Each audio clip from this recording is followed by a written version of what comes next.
My name is Grace Whitmore, 34, and the morning my sister called to say our mother had died, Mom was sitting right across from me, stealing bacon off my plate. 6:30 a.m., I put it on speaker.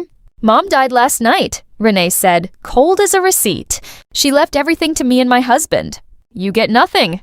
Behind her, Trent laughed. Finally, you're out. Mom set down her coffee, leaned toward the phone, and said something I won't repeat yet.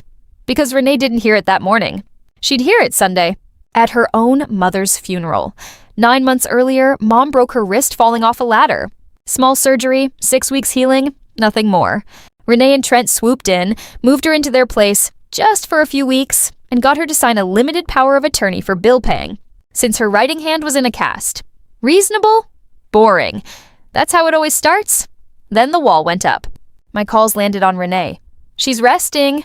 My new phone for Mom never reached her. Statements went paperless, and only Trent had the passwords.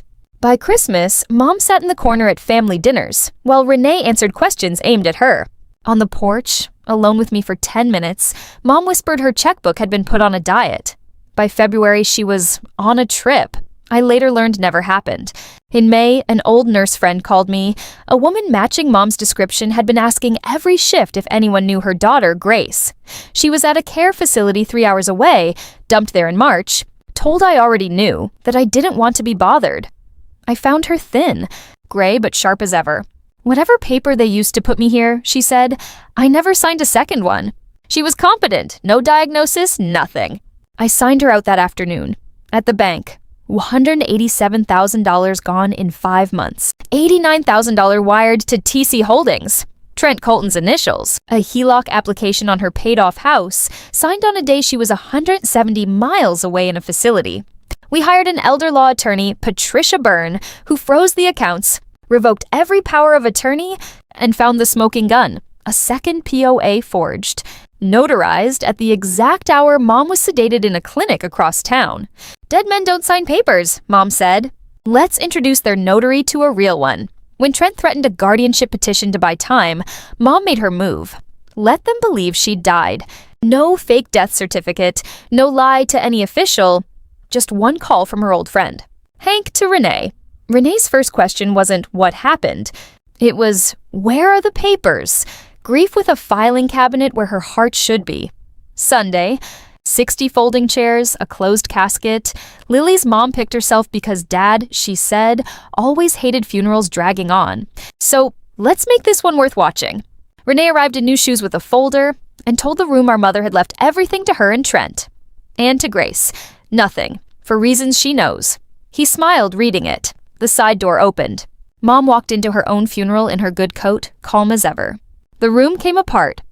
A casserole dish shattered. Someone gasped. My friend Diane burst out laughing. Renee went white. Trent still held the will in his raised hand. Dead women don't sign papers, son, Mom said. And they don't drink coffee either. Patricia stood, laid out the evidence piece by piece, the sedation records, the impossible notary stamp, the wire transfers, while the room turned from mourners into a jury. A loan officer in the 4th row, listed as a witness on the fake will, turned on Trent himself. Then the doors opened and 2 deputies walked in, there for the fraud report already filed.